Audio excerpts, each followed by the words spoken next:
say this kind of all. I'll say this.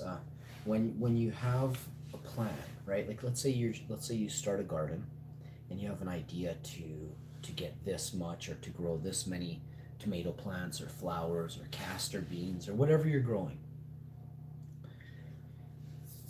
The only thing that can stop it from happening is your inability to move on ideas that come to you first.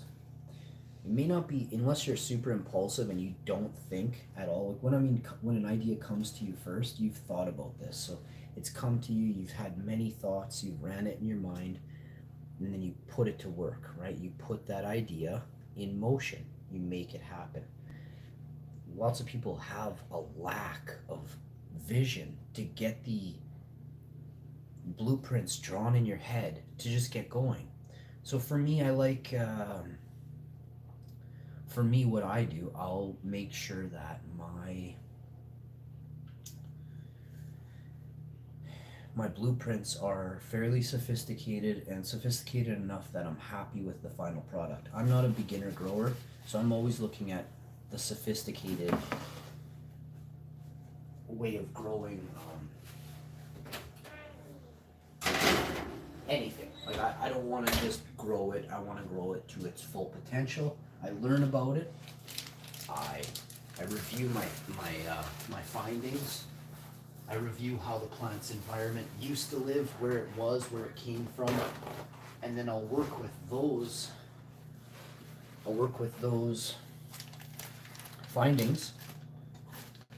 My research that I've done, I will definitely keep it in mind the entire grow. That's not just like for 5 minutes or an hour, but for 60 days, for 175 days, for a year, for 2 years. I will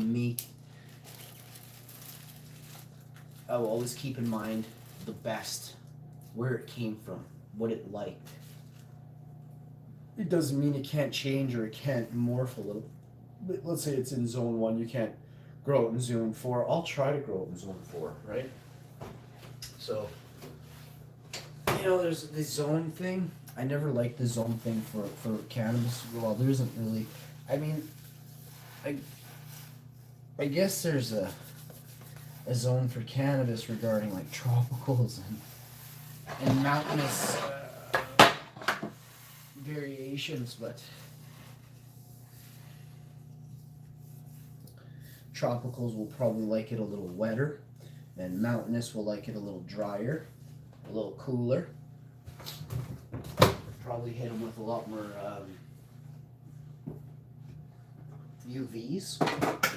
And just a couple things I've noticed, right? But in the bigger picture, what you should be looking for is a way to harness the sun's ability indoors. Now, you're never going to get it perfect, but if you can get it even remotely perfect, and you have a variety that's been growing in your area for a long time, replicate the period, replicate the timeline of the sun in your area indoors as best you can for those varieties that are indigenous to your area. And what will happen is you'll have huge gains, like massive gains. Some of your plants will look like feeble sticks compared to the ones that you learn about and you master. Every time you grow a new variety, you're never going to hit it bang on every time. If you have, let's say you have 60 varieties, 70 varieties, you can't nail them all. You can nail most of them. I mean, I guess you could, you can nail them all, but not your first go so much.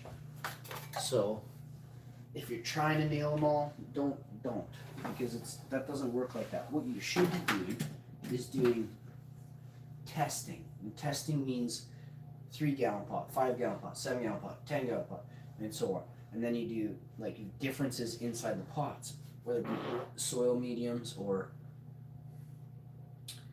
layering, or just there's a lot of stuff that you can go into. But that's where you're going to fine tune and dial in. For every strain, every variety is different by so much, or they express differently when grown this way or that way. So that is the true key to growing.